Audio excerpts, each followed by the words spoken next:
This is a public service announcement regarding the severity of a disorder that plagues individuals throughout the world, more specifically our United States veterans.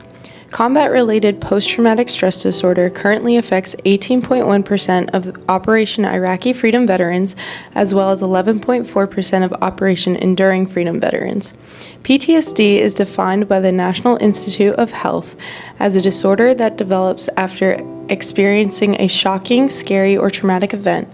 But what the NIH doesn't realize is that PTSD is usually caused by numerous traumatic events and not just one. The United States currently has a volunteer military, meaning there is no draft and everyone within our military chose to be there. At any time, an individual can receive orders to go to war and serve their country, just as they are trained to do. When at war, individuals will see their enemies die by their trigger, hear explosions and gunshots constantly, and must always be prepared for the worst.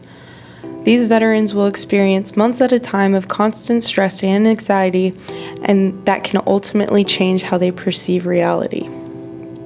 After returning from war, veterans may have a difficult time distinguishing reality from their imagination.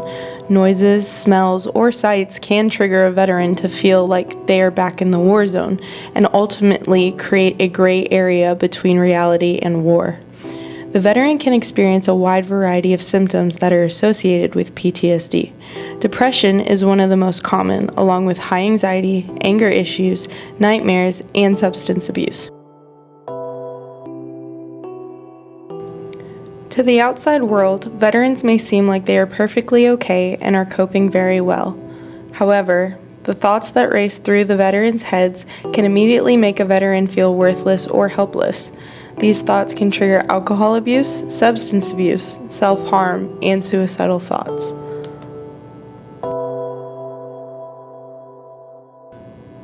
In 2014, out of the 40,000 individuals that committed suicide within the United States, 22% of them were veterans that had seen combat in the last 8 years.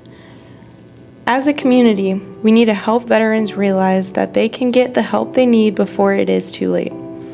We need to be readily available, helping veterans feel their self-worth, regardless of what had happened while they were at war. The Department of Veterans Affairs has a series of hospitals, known as the VA hospitals, that are able to provide treatment to U.S. war veterans.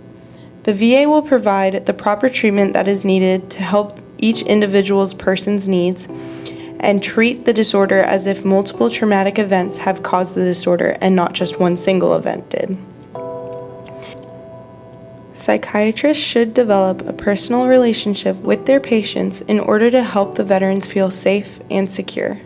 Then develop a treatment plan that does not just treat the symptoms of their PTSD.